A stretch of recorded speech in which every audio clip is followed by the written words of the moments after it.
வணக்கம். Welcome to அங்கனா சமையல். சாம்பார் சாதம், ரச சாதம், தயிர் சாதத்து கூட தொட்டு சாப்பிட்ற மாதிரி ஒரு சூப்பரான ஒரு பொரியல் ரெசிபி தாங்க பார்க்க போகிறோம். அவரைக்காய் பொரியல். இந்த அவரைக்காய் பொரியல் ரொம்ப ரொம்ப டேஸ்ட்டாக இருக்கும்.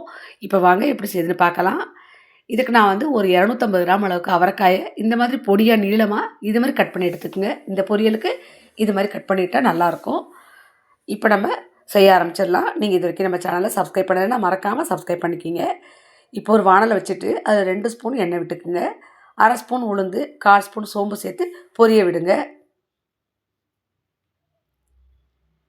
இப்போ ரெண்டுமே நல்லா பொரிஞ்சிருச்சு. இதுக்கு நான் வந்து ஒரு பெரிய வெங்காயத்தை பொடியாக கட் பண்ணி வச்சுருக்கேன், அதை சேர்த்துக்கிறேன். கூடவே கொஞ்சம் கருவேப்பிலை சேர்த்து இப்போ வெங்காயத்தை நல்லா வதக்கிக்கலாம். வெங்காயம் வந்து லேசாக கண்ணாடி பதம் வதங்கினா போதும், ரொம்ப நேரம் வதக்க வேண்டியதில்லை. இப்போ வெங்காயம் ஓரளவு நல்லா வதங்கிருச்சு. இப்போ நம்ம ஒரு சின்னதாக ஒரு தக்காளியை, நல்ல பழமான தக்காளியை அரிஞ்சு சேர்த்துக்குங்க. இப்போ சேர்த்துட்டு இப்போ இது கூடவே நம்ம கட் பண்ணி வச்சுக்கிற அவரைக்காயும் சேர்த்துக்கலாம். தக்காளி வந்து நம்ம அவரைக்காய் கூடவே வதக்கிக்கலாம். இப்போ நம்ம கட் பண்ணி வச்சுக்கிற அவரைக்காய் இது கூட சேர்த்துக்கலாம்.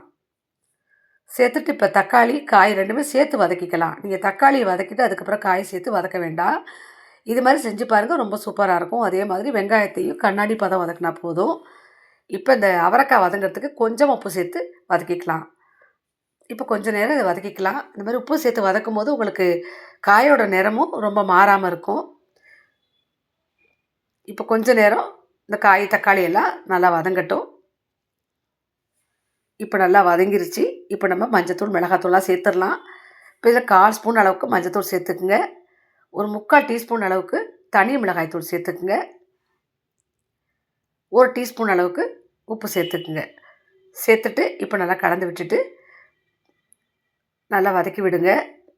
இதுக்கு வந்து நீங்கள் தனியாத்தூள்லாம் சேர்க்க வேண்டாம். இப்போ நான் இதுக்கு வந்து 2 டேபிள் ஸ்பூன் அளவு கடலைப்பருப்பை வேக வச்சு எடுத்து வச்சுருக்கிறேன்.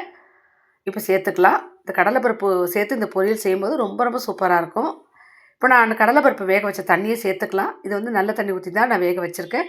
அதை சேர்த்துக்கலாம். சேர்த்துட்டு இப்போ நல்லா கலந்துக்கலாம். கலந்துட்டு இப்போ நம்ம அதிகமாக தண்ணி ஊற்றக்கூடாது. இந்த காய்கறி முழுகிற அளவுக்கு ஊற்றிட்டு இப்போ மூடி போட்டு மூடி வச்சு அடுப்பை வந்து மீடியம்லேயோ அல்லது லோ ஃப்ளேம்லேயோ வச்சு ஒரு 5லேருந்து 7 நிமிஷம் வரைக்கும் நல்லா வேக விடலாம். அதுக்கு பிறகு நம்ம பார்க்கலாம். இப்போ பாருங்கள், ஒரு 7 நிமிஷம் ஆகிடுச்சி.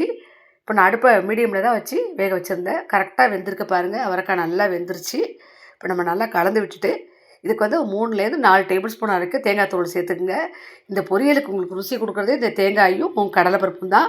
ரொம்ப டேஸ்ட்டாக இருக்கும். இப்போ கலந்துட்டு எடுத்துக்கோங்க. சூப்பரான அவரைக்காய் கடலைப்பருப்பு பொரியல் ரெடி ஆகிடுச்சு. சாம்பார் சாதம், ரச சாதம், தயிர் சாதம் எல்லாத்தோட ரொம்ப ரொம்ப சூப்பராக இருக்கும். நீங்கள் வெறும் சாதத்தில் கூட போட்டு சாப்பிட்டா ரொம்ப டேஸ்ட்டாக இருக்கும். செஞ்சு பாருங்கள். இந்த வீடியோ பிடிச்சிருந்தால் மறக்காமல் நம்ம சேனலை சப்ஸ்கிரைப் பண்ணிக்கிங்க. லைக் பண்ணுங்கள், ஷேர் பண்ணுங்கள், கமெண்ட் பண்ணுங்கள். நன்றி, வணக்கம்.